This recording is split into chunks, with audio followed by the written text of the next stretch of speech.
Do you think this occurs more in the United States than other places because of a fascination with competition? Well, it doesn't actually occur in the United States more than in other places. Oh, it doesn't? Because the guru trap developed where the gurus developed. Okay. In India. And it has been long known that it is one of the tests of the true guru. The true guru is not bringing you to his feet. Okay. The true guru is bringing you to yourself. Okay.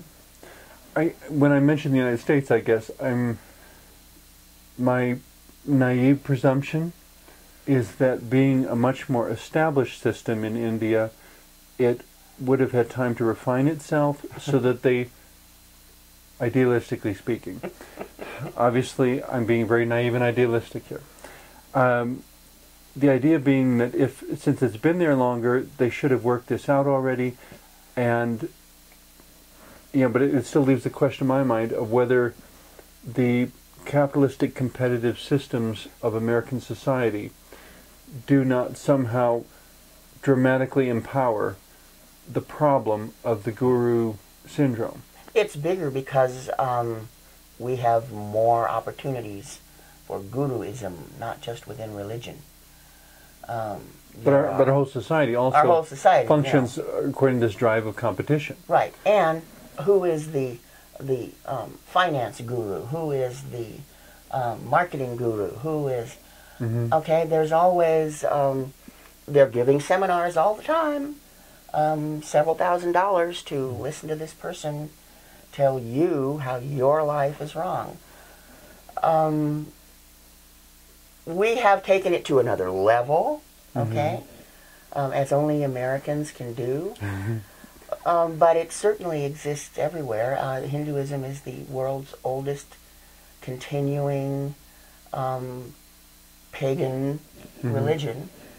And they still have the guru trap. There are still people following the guru because so-and-so followed that guru. And we have gurus who say, I have the truth. This guru doesn't.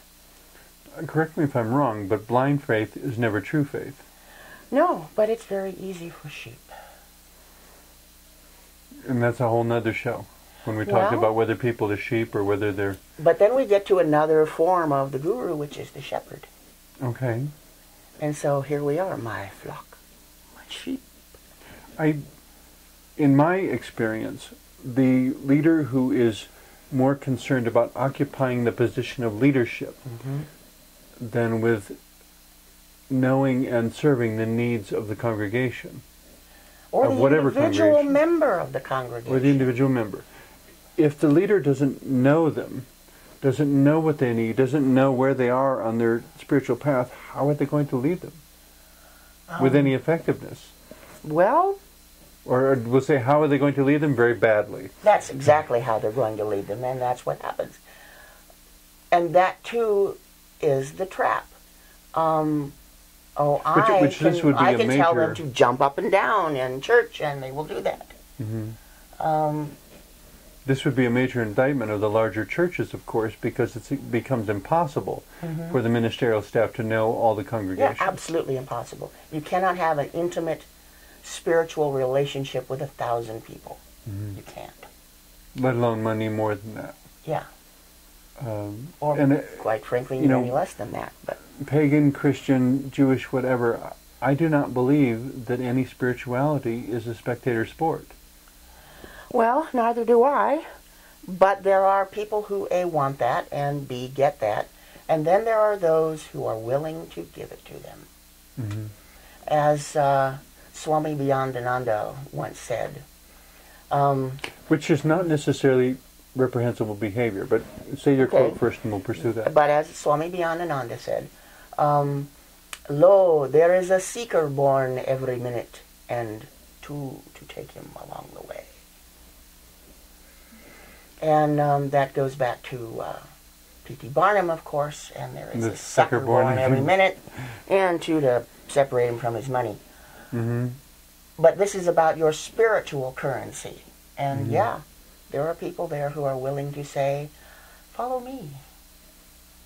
And and I don't want to get judgmental and say that's all bad, because in some cases you have a genuinely sincere leader who is facilitating a group experience and introducing something new to those people. Mm-hmm.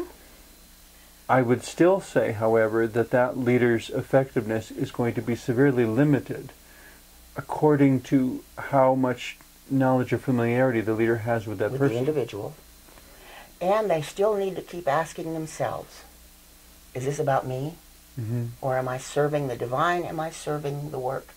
Am I serving each individual? And the very next step of that, am I serving my idea of the divine more than the divine that is being actually encountered and experienced by that person? I found it so amazing when I was pursuing my master's degree at a large theological school that, to my observation, the majority of the people there didn't believe in God. Mm-hmm. Mm-hmm. In the sense that they didn't believe in a divine entity that would actually intervene or change anything that would happen in their lives, in their day, in their Mm-hmm. spiritual religious Mm-hmm. services. They were not prepared for God to show up and do anything. Yep. What they wanted was the embodiment of their human theology. Yes. I had even considered taking a degree at that same institution. And when You know which one I'm talking about. I know. And when I went to interview them, Mm-hmm. they had already accepted me. I spoke to some people who were there taking their master's degrees.